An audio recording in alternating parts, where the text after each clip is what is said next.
Le 10h midi, Sud Radio Média, Valérie Expert, Gilles Gansman. Bonjour à toutes et à tous, bonjour voilà Gilles. Nous voilà de retour en direct, pas de best-of, plus de vacances, tout le monde est là. Bonjour Olivier Lacaze, vous êtes notre invité aujourd'hui.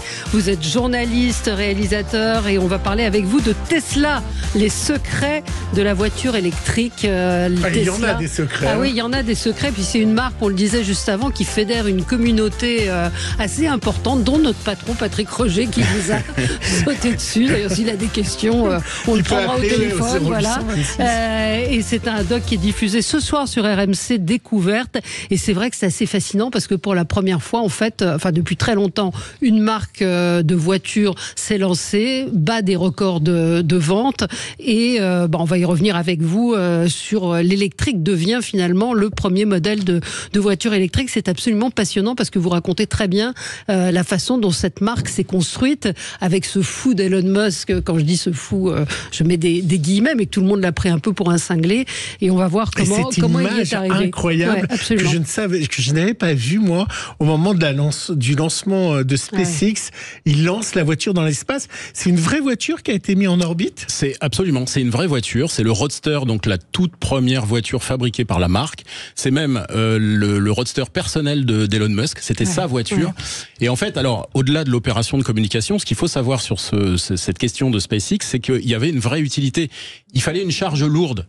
Dans cette fusée pour pouvoir prouver qu'elle était capable de mettre en orbite des satellites extrêmement lourds. Absolument. Sauf que comme c'était un essai, on voulait évidemment pas prendre le risque de mettre un satellite qui coûtait très cher. Et donc, l'idée, c'était d'y mettre sa voiture personnelle. En cas de crash, ça n'aurait pas coûté grand-chose. Et l'opération de communication qui a généré ce lancement a été extraordinaire pour Tesla. Ah oui, l'image que vous verrez ce soir, si vous regardez le doc, vous verrez cette voiture qui flotte dans l'espace avec la Terre en fond. L'image est folle. Moi, je savais. Vous saviez, vous, Valérie, qu'une voiture avait été envoyée dans l'espace? Et puis, c'est ce que vous dites dans votre doc, on en parlera après. C'est la première fois qu'une voiture est lancée dans l'espace. On avait eu les chiens, on avait eu les humains, mais on n'avait pas eu de voiture. Et il y a une petite plaque que vous montrez où il y a écrit « Cette voiture a été fabriquée par Tesla ». Par des humains. Par des humains. Exactement, au cas où elle serait récupérée un jour, parce qu'elle flotte toujours dans l'espace, évidemment, et elle flottera probablement pour l'éternité. Donc, évidemment, en cas de récupération par une espèce extraterrestre, eh bien, voilà, ils sauront d'où ça vient. On a des super auditeurs qui sont hyper pointus, mais Tesla tremble avec l'arrivée de la SU7, dites la Sucette de Xiaomi. Oui. Ouais. On en parlera. Et puis Stéphane nous dit mais Elon Musk n'a pas créé Tesla, il l'a racheté au moment du Roadster. C'est exactement. C'est tout à fait exact. Effectivement. C'est pas une invention ? Il n'était pas là à l'origine de la marque. Il n'est pas à l'origine de la marque. Il est arrivé en cours de route. Alors. Il a quand même évidemment été là sur l'essentiel du développement de Tesla. Mais c'est vrai qu'il n'était pas là au tout début de la marque. Oui, c'est tout à fait exact. On va passer au zapping. Gilles, il y a un zapping. Oui.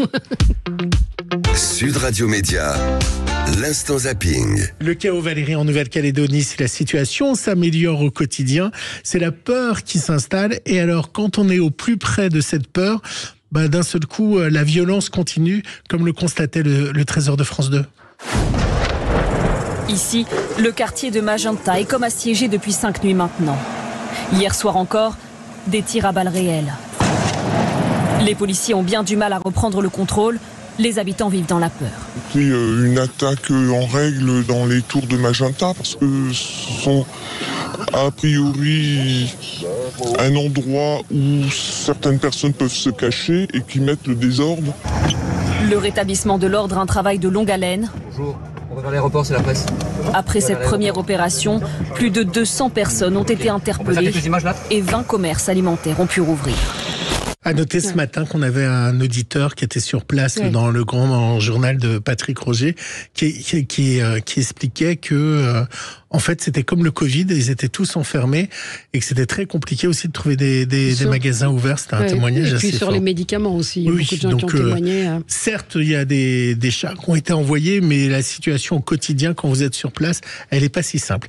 Ce week-end, c'était la journée contre l'homophobie, Valérie, dans le football, une opération de la Ligue professionnelle de football, alors qui chaque année donne son lot de polémiques et des joueurs qui refusent d'y participer. Hier, dans C'est à vous, le journaliste Daniel Riolo a vraiment mis les points sur les i.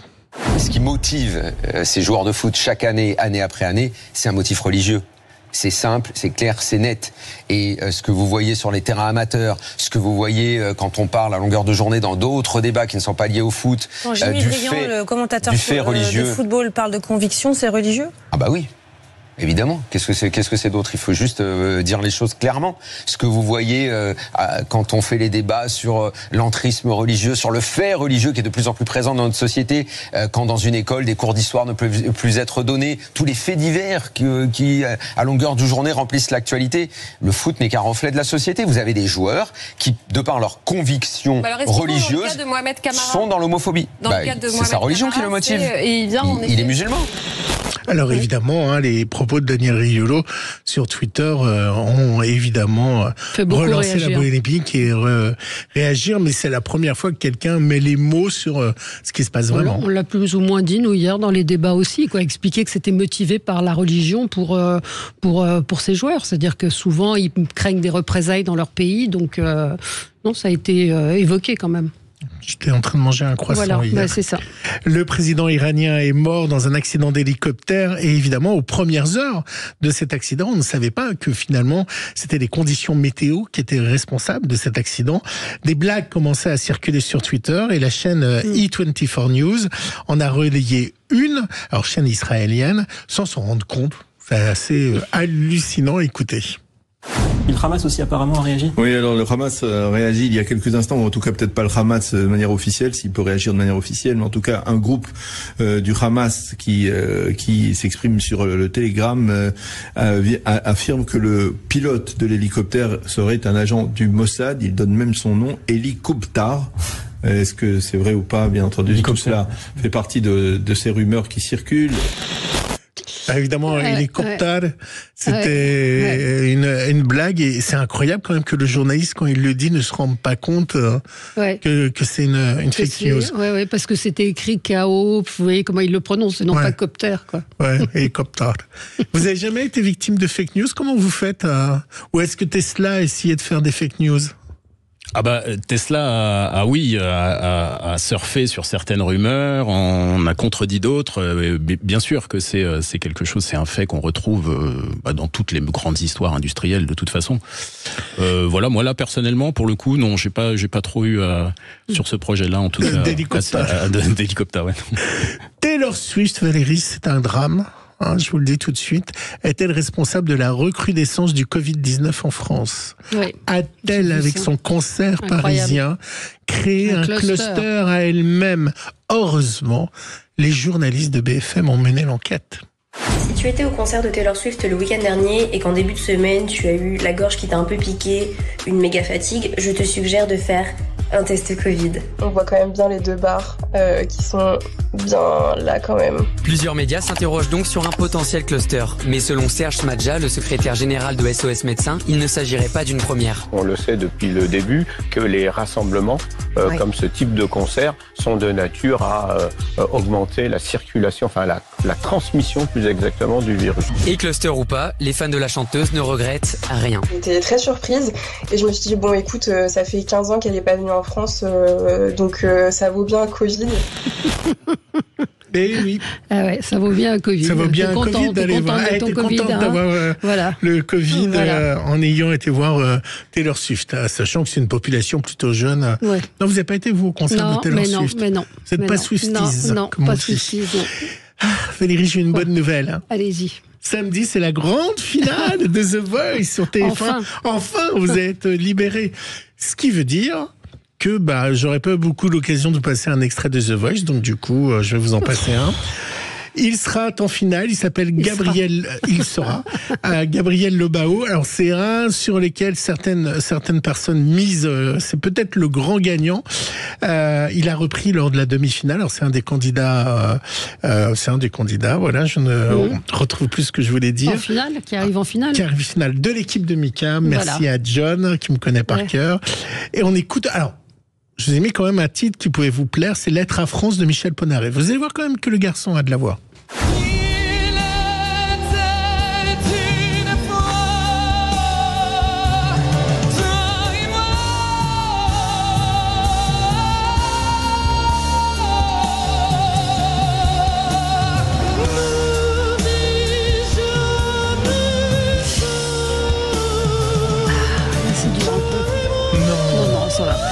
Allez, vivement qu'on en finisse. Non, mais il a une super voix. Non, il a une belle voix. Il a une grande très voix. belle voix. Faites la même chose. Non, je suis pas chanteuse. Moi, je veux pas faire un truc que je sais pas faire. On demande à notre invité, allez-y. Non plus. Allez, dans un instant, on se retrouve pour parler de Tesla, les secrets de la voiture électrique et surtout, un auditeur nous dit mais il faudrait une saga Tesla. Il y a tellement de choses à raconter. On y revient dans un instant. À tout de suite. Sud Radio Média, l'invité du jour. L'invité du jour, c'est Olivier Lacaze et on n'en finit pas de lui poser des questions hors antenne. Vous avez réalisé une grande enquête sur la Tesla, la fameuse Tesla, les secrets de cette voiture popularisée par Elon Musk en l'an 2000, c'était en 2000. Et aujourd'hui, c'est la référence en matière de voiture électrique. Et vous dites même à un moment dans le documentaire, c'est vraisemblablement un prototype pour la voiture du futur.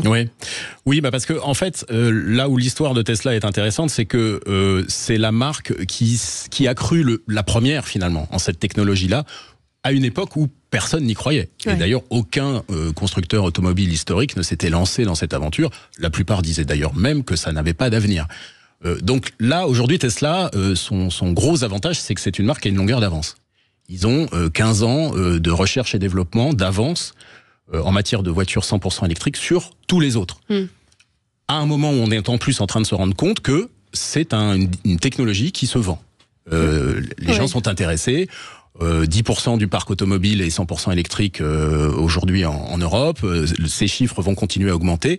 Donc, évidemment, cette longueur d'avance permet à Tesla d'être devant. C'est la voiture la plus vendue au monde. Alors en 2023, l'un des modèles Tesla, effectivement, le modèle Y est la voiture la plus vendue au monde. Alors au-delà du côté buzz de cette info, ce qui est intéressant aussi, c'est que c'est une première place de podium qui historiquement était occupée par les mêmes modèles. Toyota tenait cette place depuis des décennies.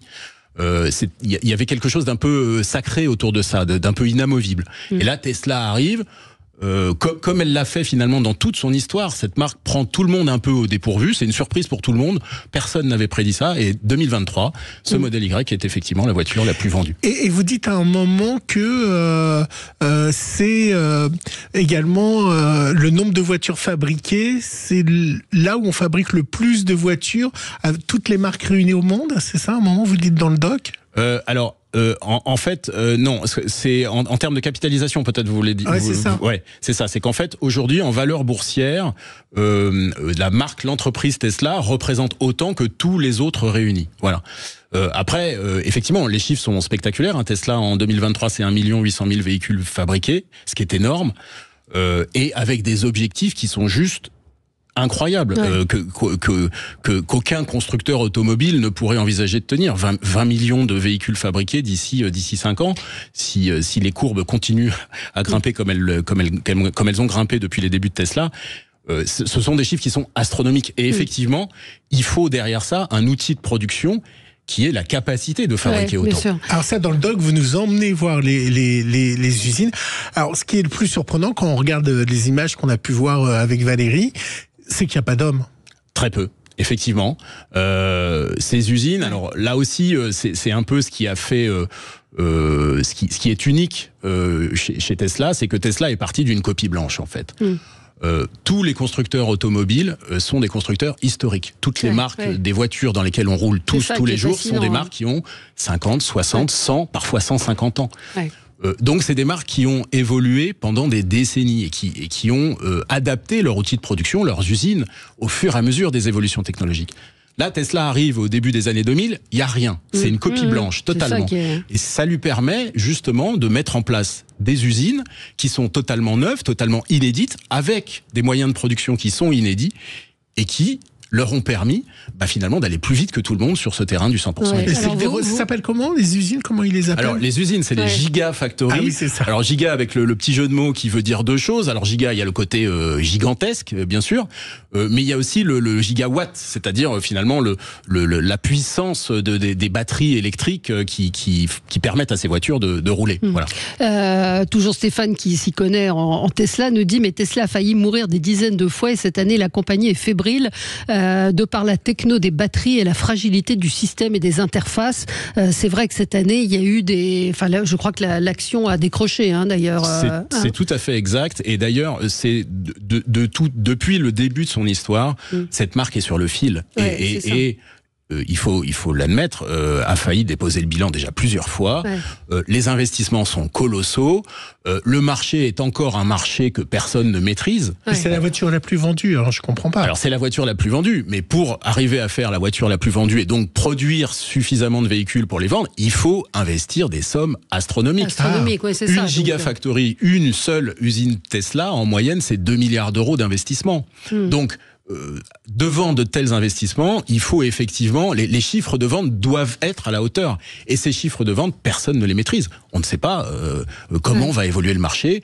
Vous l'avez dit tout à l'heure, les Chinois, les marques chinoises arrivent, vont concurrencer Tesla. Tesla, pour l'instant, n'a pas trop de concurrents directs, en tout cas. Mais les concurrents arrivent. Les concurrents arrivent et se mettent au niveau. Donc eux, il va falloir qu'ils inventent autre chose. C'est quoi l'évolution, justement ? Alors, ce n'est que mon avis, mais ils ont encore une fois une longueur d'avance. Et ça, en termes d'industrie lourde, et en particulier en industrie automobile, c'est forcément un atout. Après, combien de temps ils vont conserver cette avance ? Ça, personne n'est capable de le dire. Vous avez essayé de rencontrer Elon Musk ?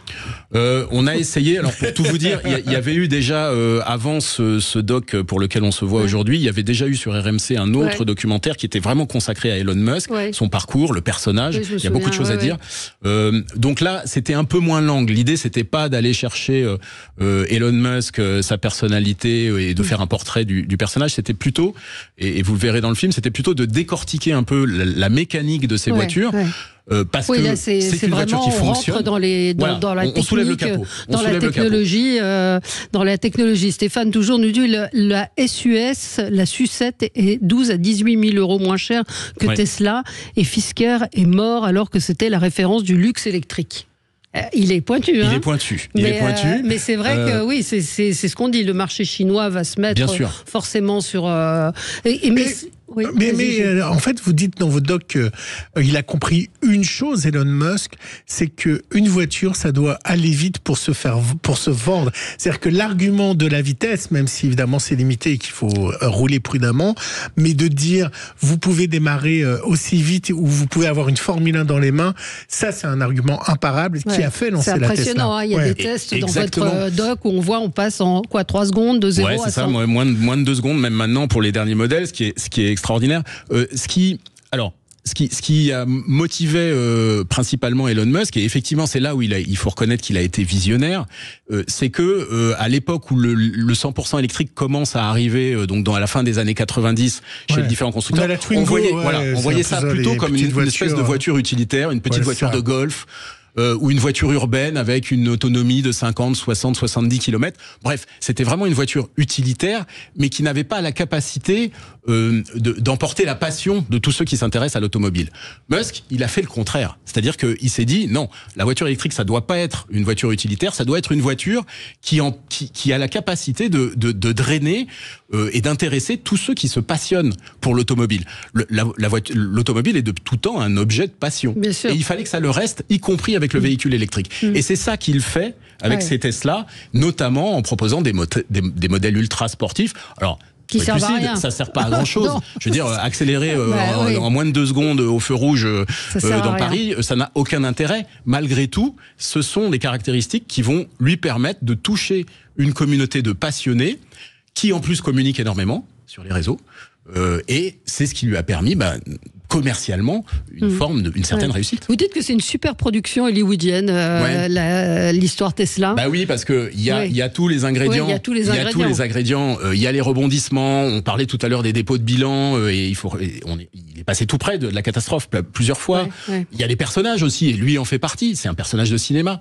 Donc c'est vrai que on a derrière l'inauguration où il arrive avec son chapeau en cow-boy. Et non pas quand on voit les patrons de Citroën, enfin de Peugeot Citroën, c'est Alliantis maintenant, je sais plus, ça a changé de nom. Stellantis, on les voit tous en costume cravate ou autre quand ils présentent les voitures. Lui, il arrive en cow-boy. Hein. Exactement. Avec le chapeau et tout. On est dans, c'est le phénomène start-up, même si Tesla a un peu dépassé ça aujourd'hui, mais à l'origine, c'est un peu ça. C'est-à-dire que on a cette conscience de l'importance de l'image qu'on envoie, de l'histoire qu'on raconte. Et quelque part, Tesla, dès le départ, raconte une histoire. Ouais. On aime, donc on n'aime pas. Important. Mais ça fait partie du package. Il y a l'aspect émotionnel qui est très très important. Stéphane nous demande ce que vous pensez de l'échec du Cybertruck. Alors. Le Cybertruck, alors déjà, qu'est-ce que c'est le Cybertruck ? Donc le Cybertruck, c'est ce qu'on appelle un pick-up sur le marché américain, donc un véhicule utilitaire en fait. C'est le modèle de voiture qui est le plus vendu en Amérique du Nord. L'Amérique du Nord a toujours eu un faible pour ces pick-up, donc ces véhicules qui sont à la fois des véhicules personnels mais aussi des véhicules utilitaires. Il en fallait un dans la gamme Tesla, obligatoirement, pour toucher ce marché. Tesla conçoit le Cybertruck, donc avec ses angles très vifs, ce côté extrêmement futuriste. Alors là, pour le coup, effectivement, c'est un peu la même chose. On aime, on n'aime pas. Il se trouve que le démarrage aux États-Unis n'est pas aussi bon que ce que Tesla attendait. Le farmer traditionnel a peut-être pas envie d'avoir ce genre de voiture. Absolument. Voilà, c'est un véhicule qui de toute façon ne viendra pas en Europe. Il n'est pas taillé pour le marché européen. Il est vraiment exclusivement pour ce marché américain. Et pour l'instant, le démarrage est plutôt discret. Malgré tout, il amène une forme de communication. C'est toujours pareil finalement chez Tesla. L'important, c'est d'être présent. Et dans le doc, il y a beaucoup de points très techniques. Justement, vous dites, vous soulevez le capot, donc il y a les batteries. Gilles me disait qu'ils avaient découvert. Que ça permettait la sécurité en fait. Alors ça permet deux choses, c'est-à-dire que les batteries, comme elles sont tous au sol, vous avez, j'ai regardé votre doc, fait que la voiture elle est basse, son centre de gravité est basse, donc elle tient encore plus la route. Exactement. Et comme c'est fait d'un chose tout entier, quand elle est percutée, en fait, les batteries protègent. En fait, exactement. Alors ça permet effectivement ça donne une forme. Alors ça c'est pas moi qui le dis, ce sont les experts que j'ai interrogés sur la question. Il y a pas mal d'experts qui interviennent dans le doc. C'est le principe de ces documentaires. Le but c'est de donner la parole à ceux qui savent et comment qui c'est connaissent. Fait. D'autant plus que chez Tesla, il y a une particularité dans la mécanique, que ce soit les batteries ou les moteurs, c'est qu'elle est totalement invisible. C'est-à-dire que quand vous achetez une Tesla, vous soulevez le capot, c'est un coffre pour mettre votre valise. Et il y a absolument aucune possibilité. Les batteries, c'est la même chose. Elles sont sous le plancher. Vous ne les voyez jamais en tant qu'utilisateur. Donc il y a une espèce de mystère aussi autour de cette mécanique. Une voiture thermique, c'est plus facile. Vous ouvrez le capot, vous avez le moteur sous les yeux, vous savez de quoi vous parlez. La Tesla et tous les véhicules, la plupart des véhicules électriques, il y a aucune visibilité sur la mécanique. Et c'était ça l'idée de départ. On tombe en panne ou pas ?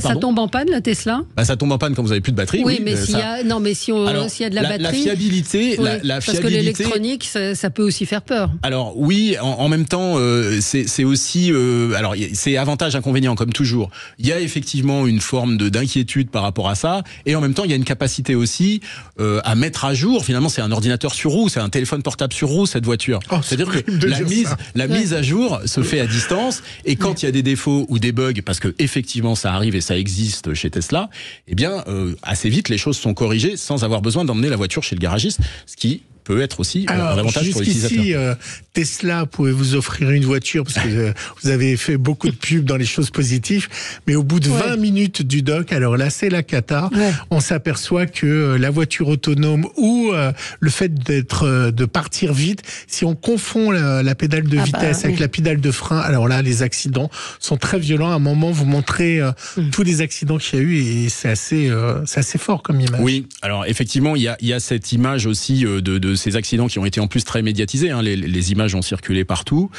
Donc évidemment que ça faisait partie des choses dont on voulait parler, parce que les gens se posent aussi la question de la fiabilité. C'est une technologie qui est récente, et donc comme toute technologie récente, il y a des défauts.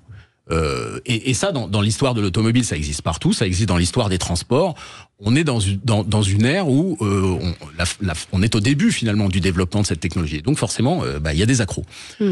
Les accidents, alors oui, vous l'avez dit, certaines enquêtes ont montré que finalement c'était simplement les utilisateurs qui avaient confondu la pédale de frein et la pédale d'accélérateur. Ça peut sembler un peu étrange, mais effectivement ça peut arriver. Et encore une fois, on a affaire à des puissances de véhicules qui font que cette erreur-là, évidemment qu'elle a des conséquences dramatiques. Vous êtes au volant d'une voiture qui accélère très fort, et donc si vous pensez freiner alors que vous êtes en train d'accélérer, il y aura forcément des surprises surtout derrière. Si vous rappuyez dessus en pensant que c'est la pédale de frein. Surtout si vous insistez, ce qui a priori est le cas dans notamment un accident chinois dont les images avaient beaucoup circulé à l'époque. Plusieurs morts. Alors toujours notre ami Stéphane, ce qui veut dire une obsolescence programmée en cas de choc, c'est irréparable? Alors, c'est difficile d'être aussi catégorique. En tout cas, ce que je peux vous dire, moi, de ce que je sais, de ce que les différents experts que j'ai interrogés m'ont dit, c'est que Tesla travaille énormément sur cet aspect-là. Parce qu'effectivement, ça peut devenir un point faible. Concrètement, vous percutez un pylône et vous pliez l'avant de votre Tesla. Aujourd'hui, il faut découper tout l'avant pour le remplacer. Ça va donc avoir forcément une incidence, notamment financière, qui sera complexe. Maintenant, Tesla est en train d'essayer justement de voir s'il n'y a pas un compromis pour remplacer une partie des pièces sans avoir à remplacer la totalité de l'élément. Qu'est-ce qui vous a le plus surpris dans le doc ? Il y a beaucoup de choses. Il y a beaucoup de choses. C'est vrai que vous parliez de l'aspect technologique tout à l'heure et du fait que voilà, cette voiture fonctionne bien. Moi, je m'attendais pas en fait à trouver une mécanique aussi aboutie. Voilà. J'avoue que dans un développement qui est finalement assez récent, encore une fois, c'est une voiture qui a 15 ans au maximum. Enfin, c'est une marque qui a 15 ans maximum. On s'attendait pas à ce que, oui, effectivement, pourquoi ça se vend bien ? Parce que ça marche, en fait, tout simplement. Et puis moi, une dernière chose, ce qui m'a fasciné, en fait, j'ai eu une réflexion en regardant le doc, c'est pourquoi Peugeot, Citroën ou Volvo n'ont jamais investi dans les compagnies d'essence ou dans les stations d'essence, parce que le gros secret de Tesla, c'est qu'ils fournissent aussi l'électricité de la voiture. C'est comme si Peugeot vous fournissait aussi l'essence, et je me suis dit, mais pourquoi ils n'ont jamais investi dans des compagnies d'essence, les voitures, parce que lui, quand il sort les stations électriques, c'est la fortune. C'est vrai que c'est là où on se dit, mais ça semble en tout cas avec le recul assez limpide dans sa tête dès le départ. C'est-à-dire que pour réussir le pari du tout électrique, évidemment, il fallait aussi pouvoir proposer aux utilisateurs une capacité à recharger sa voiture, un petit peu comme on va à la pompe à essence finalement. On se pose jamais la question de la panne d'essence. Pourquoi ? Parce qu'il y a des stations partout.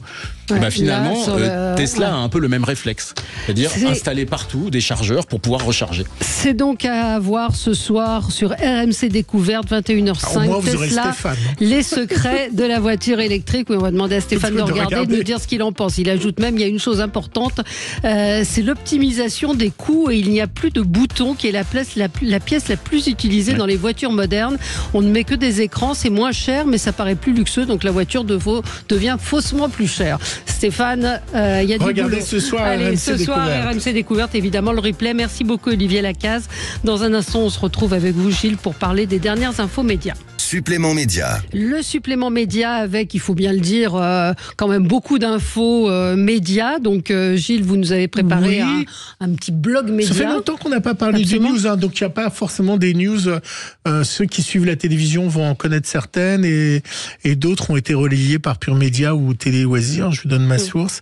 En tout cas, il est increvable, comme Michel Drucker ou Dalida.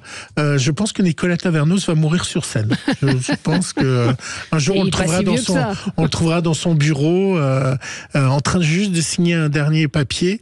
Il est parti d'M6, bien sûr, une grande Fiat qui a coûté un peu d'argent. Et bien il y en aura une seconde quand il quittera le président. Il était le président du directoire pendant 34 ans, et donc il y aura une autre fête quand il quittera CMA Média, puisqu'il a rejoint. CMG. Non, CMA Média. Ah d'accord. Ce qui est la holding du pôle média du groupe Marseille. Vous voyez quand vous allez trop vite.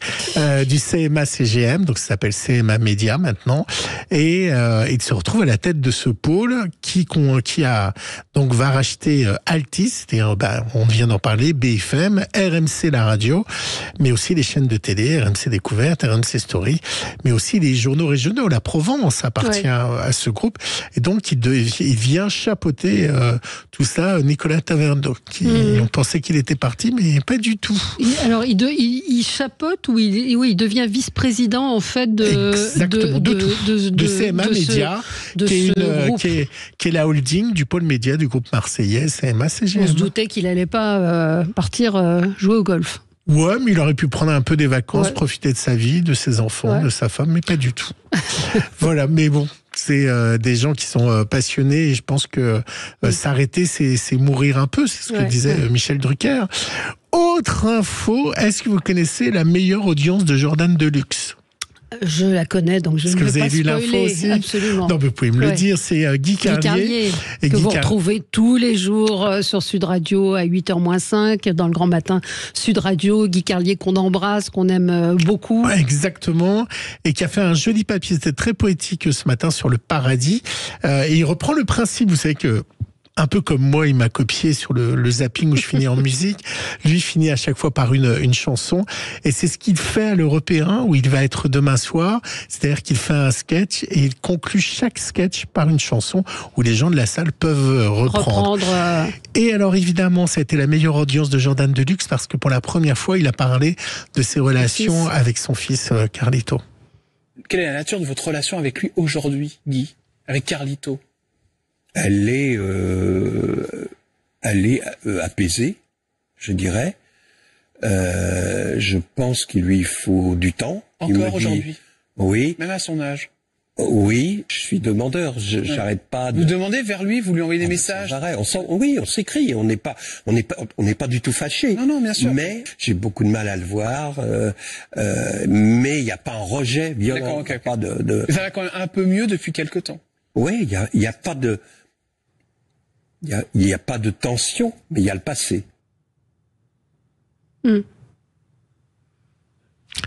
Voilà, j'étais à l'écoute. J'étais passionné par... On avait envie d'écouter la suite, effectivement. Mais c'est en replay, hein. Toutes les émissions de Jordan Deluxe sont en replay. Et c'est vrai qu'il est assez incroyable, Jordan, parce qu'il arrive à faire dire des trucs hallucinants aux invités qu'il reçoit. Il reste des places pour Guy Carlier, donc vous pouvez aller le voir. Si vous habitez Paris, venez le voir, parce que c'est toujours des spectacles formidables. Et chaque matin, Patrick Roger en fait gagner également en appelant le standard. On peut en faire gagner, tiens. Bah oui, je vous laisse gérer non, mais on n'a pas de standardiste là. Non. Donc n'appelez pas. Le lundi 3 juin, je vous propose d'être juste avant le 13h, de regarder TF1 parce qu'il va y avoir un moment très fort dans Petit Plat en équilibre, l'émission, vous savez, de Laurent Mariotte, l'émission emblématique de TF1. Vous savez qui ils vont recevoir ? Non. Le prince Albert de Monaco. Ah oui, j'ai vu ça. Et qui va... Qui est passionné de gastronomie. Hein. Oui, je suis pas sûr qu'il fasse la cuisine. Hein, je sais pas, mais il aime bien manger. Pensez pas qu'il y a une femme qui lui fait la cuisine dans le palais de Monégasque. Mais ça l'empêche pas. Non, évidemment. Alors c'est un gourmand, il est adepte d'une cuisine saine et le souverain serait un fidèle téléspectateur de l'émission de Laurent Mariotte, donc il a accepté d'y participer. Et pour l'occasion, le prince de Monaco va cuisiner une recette végétale, parce que vous savez qu'il est proche de l'écologie, et il va faire une jardinière monégasque avec des légumes récoltés dans le potager personnel de la propriété Rocagel du souverain situé sur les hauteurs du Rocher. Je pense que c'est une émission étonnante à regarder. Oui, parce qu'il va peut-être mettre un petit tablier, non ? Oui, il va peut-être mettre la main à la pâte. Voilà. Donc ça, ce sera quand ? C'est le lundi 3 juin. Vous pourrez voir le prince de Monaco faire de la cuisine. Vous vous rappelez de Bruno Urquhart qu'on a reçu récemment ? Vous savez quelle était sa particularité ? C'était le plus grand gagnant des jeux télévisés, mais il a été battu. Ah bah si vous me spoilez. Et il s'appelle comment ? Émilien. Non, Émilien. Émilien. Non mais Émilien, ça existe ? Oui, mais... Et je joue pas mal quand même. Je savais qu'il y avait un nouveau champion et que son nom était pas très loin d'Émilien. Je vais vous le caler, hein. Je vous préviens tout de suite, le petit Émilien avec ses lunettes. Il était invité hier au Quotidien. Ah, mais ils ont été plus rapides que nous. Et il a gagné le million, écoutez. Est-ce que cette cagnotte extraordinaire, gains et cadeaux réunis, explose ce plafond d'1 million d'euros? C'est...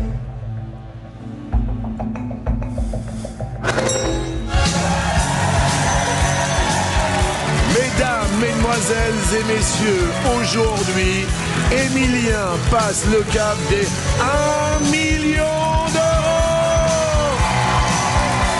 1 million d'euros. Mais il a gagné quoi par rapport... En quoi il a battu le record précédent ? Parce qu'il a gagné plus d'1 million. Et il avait gagné combien 1 million et quelques, mais lui est en train de battre les records. Et il est toujours à l'antenne et il continue toujours d'être à l'antenne. Et donc, comme il y a plusieurs émissions enregistrées, ça veut dire qu'il va gagner beaucoup plus du million. Et donc, voilà. Ah oui, au quotidien, vous avez zappé, quoi. Mais Mickaël me dit, Emilien n'a pas encore le record de victoire de l'émission. Ah bah ça, c'est sûr. Ah bah voilà. Donc, merci. Et il a 21 ans, me dit Stéphane. Voilà. Bon, on a des deux éditeurs qui sont sur le coup. Qui sont sur le coup. Info Pure Média qui m'a beaucoup intéressé. Toutes chaînes confondues, 13% des films sont diffusés 2, voire 3 fois, 4 fois sur des chaînes différentes à quelques mois d'intervalle. 41% des films programmés à la télévision en 2023 ont déjà été diffusés en 2022. Hein. Et j'ai le classement qui a été effectué par une étude des 10 films, des 20 films les plus diffusés sur les chaînes depuis 1957. D'après vous, quel est Grande Vadrouille ? Le film, non. Non, je ne sais pas. Alors, les 3 premiers, moi, je suis tombé de ma chaise. Le premier, c'est Delphine 1, Yvan 0. Tiens. Avec 70 diffusions. Le deuxième, c'est Kirikou et les bêtes sauvages. 69 diffusions. Incroyable, hein? Le troisième, c'est les 12 travaux d'Astérix, 60 diffusions. Et le quatrième, c'est Astérix et la surprise de César, 58 diffusions.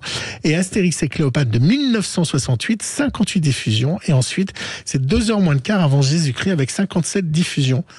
Incroyable. Incroyable. On pensait que ça serait la Grande Vadrouille ou autre, mais pas du tout.